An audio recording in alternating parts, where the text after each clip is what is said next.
Hello guys, કેમ છો બધા? આઈ હોપ બધા મજામાં જશો. ફરીથી મારી યુટ્યુબ ચેનલ પર બધાનું સ્વાગત કરું છું. મેં વિચાર્યું કે ચલો આજે વ્લોગ બનાવી લો. હું રસોઈ બનાવતી હતી અને અચાનક મને મન થયું કે ચલો આજે બનાવું છું તો સાથે સાથે વ્લોગ પણ શૂટ કરી જ લો. તો આજે હું બનાવવાની છું dosa and sambar chutney and Mysore. તો કઈ રીતે બનાવું છું, શું છે એ બ્લોગમાં જોતા રહેજો, બને રહેજો. ફિલહાલ મેં તો ચટણી એન્ડ દાળ બાફી નાખી છે અને ચટણી મેં બનાવી નાખી છે. બાકીની જે વસ્તુ બાકી છે તે આપણે જોઈએ કેમ થાય છે. ચલો આપણે સાંભાર બનાવી લઈએ એન્ડ મૈસૂર એની તૈયારી કરી લઈએ. પહેલાં મેં મારું એપ્રોન પહેરી લીધું છે. હવે આપણે તૈયારી કરીએ કે શું કરવાનું છે શું નહીં. ઘણા ટાઈમ પછી આજે હું વ્લોગ બનાવી રહી છું. ચલો પહેલાં ટમેટા સુધારી નાખીએ. જે મૈસૂર બનાવવા માટે મને જોઈશે.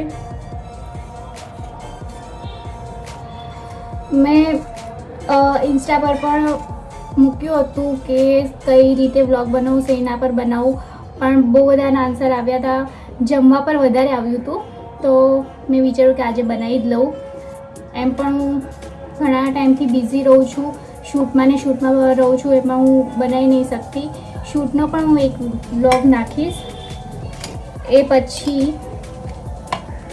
આપણે આદુ એડ કરી લઈએ. એટલે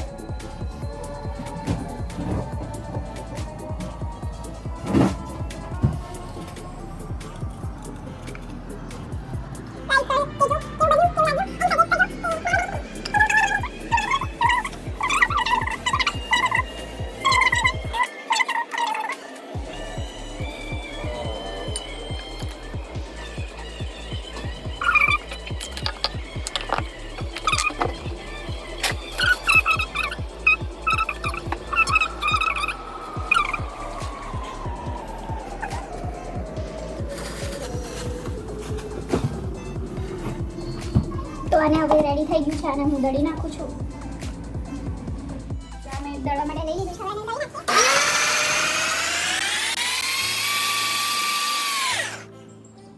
દળાઈ ગયું છે.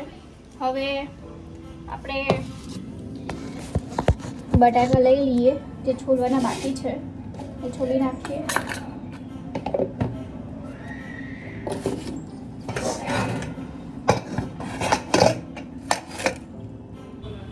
તો ગાઈસ મારા બટાકા રેડી છે. હવે એને છોલી નાખીએ.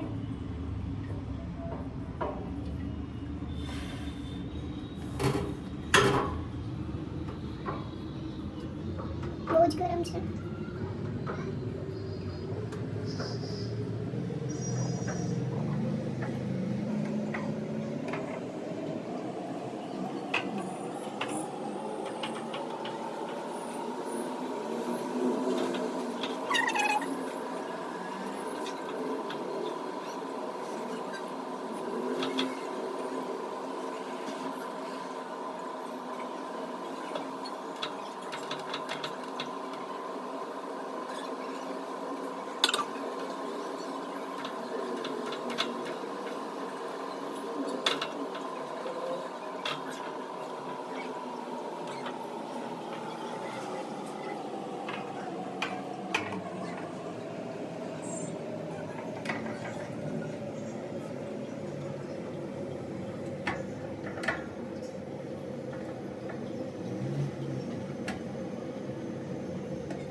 મારા બટાકા છોડાઈ ગયા છે એન્ડ હવે એને થોડાક ઠરવા દઈએ ત્યાં સુધી વઘાર કરી નાખીએ. એન્ડ વોશ કરી આવું.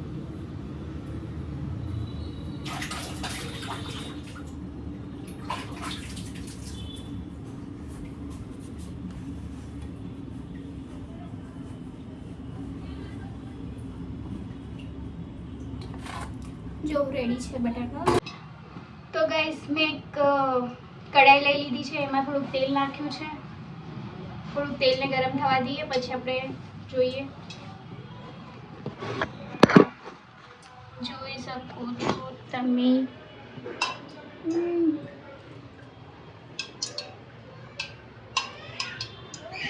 જો તેલ ગરમ થાય છે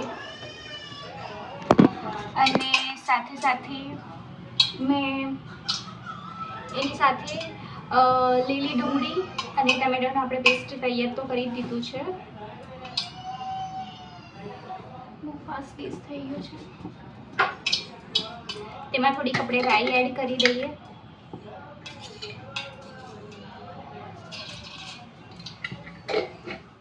રાઈ ફૂટી રહી છે. હવે એમાં થોડીક આપણે લીલી ડુંગળી એડ કરીએ.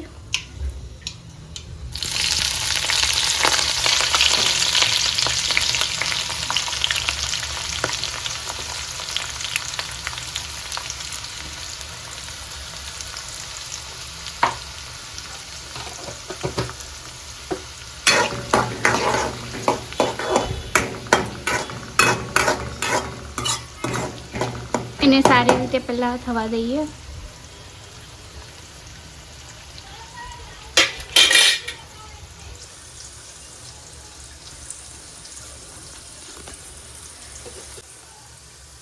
જોઈ શકો છો લીલી ડુંગળી સારી રીતે ચડી રહી છે અને થોડું થવા દઈએ એટલે પ્રોપર ચડી જાય.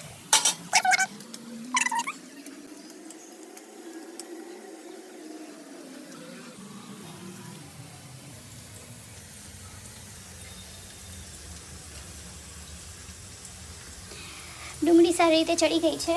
હવે એમાં આપણે જે બનાવેલું ટમેટાનું પેસ્ટ એ એડ કરી દઈએ.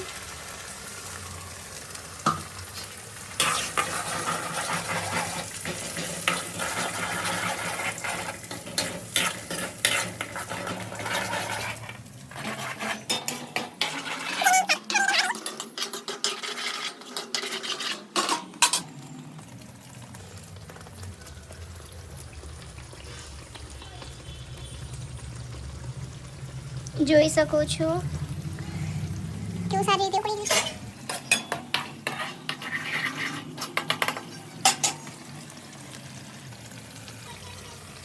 તેમાં મેં લીલું મરચું ટમેટાની પેસ્ટ સાથે જ મેં એડ કરી દીધું હતું.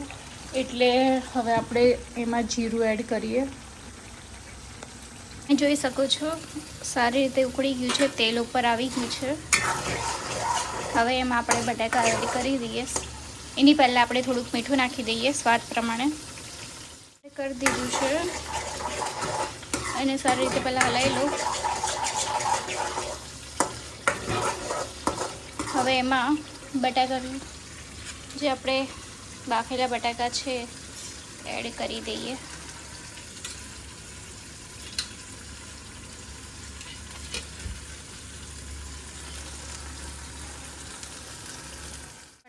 એડ કરી દીધા છે.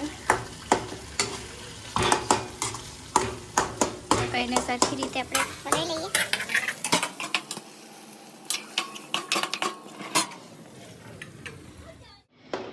બધું એડ કરી લીધું છે એન્ડ મેં હલાવી પણ લીધું છે. તમે આમાં લાલ મરચું પણ નાખી શકો છો જે લાલ કલરની ચટાકેદાર બની શકે, પણ મેં લાલ મરચું યુઝ નહીં કર્યું. મેં લીલા મરચાં યુઝ કર્યા હતા એની લીધે. એન્ડ બટાકા પાણી બહુ ચૂસી જશે એટલે તમે તમારી મુજબ પાણી નાખી શકો છો. જે રીતે પતલી બનાવી એવી રીતે. એટલે એટલું પાણી નાખું છું અને થોડીક વાર થવા દઉં છું.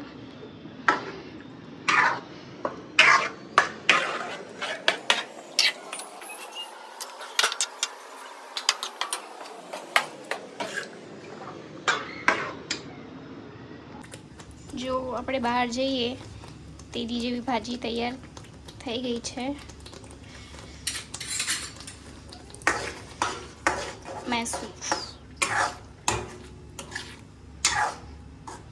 હવે આને થોડીક વાર થવા દઈએ.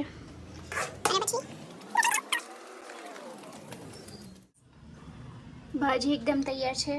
થોડી કોથમીર એડ કરી દઈએ.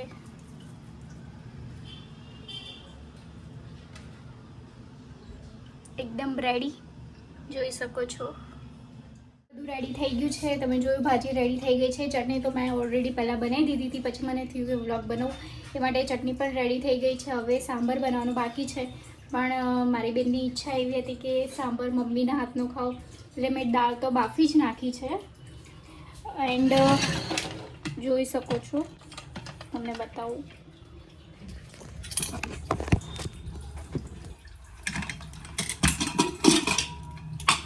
બફાઈ જ ગઈ છે ઓલરેડી. હવે સાંભાર જ બનાવવાનો બાકી છે. જે મારી સિસ્ટરને મારા મમ્મીના હાથનો સાંભાર ખાવો હતો, એના લીધે હું સાંભાર નહીં બનાવું, પણ ચટણી રેડી થઈ ગઈ છે. જે બતાવું તમને, એકદમ રેડી છે.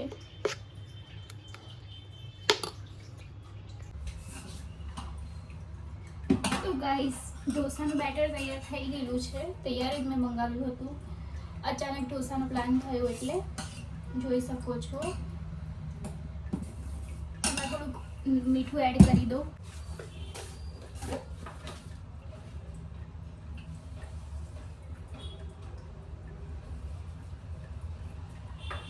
મીઠું મેં એડ કરી દીધું છે. સરખી રીતે પહેલાં હું હલાવી લઉં ને. અને તવી પણ ગરમ થઈ ગઈ છે.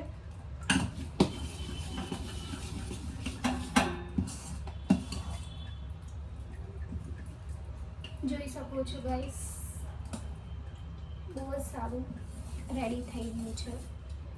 હવે આપણે પહેલો ઢોસો બનાવીએ.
ગાઈસ, ઢોસા તો બહુ સરસ બની રહ્યા છે.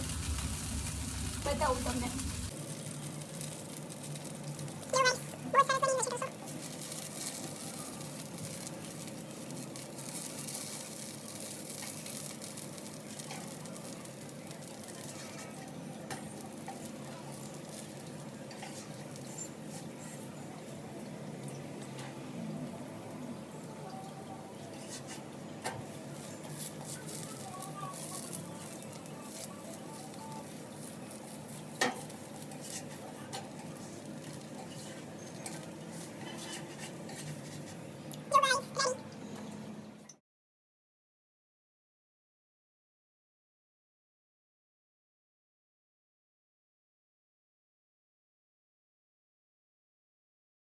ગાઈસ, બધી વસ્તુ બની ગઈ છે. ઢોસા પણ મેં બનાવી લીધા છે.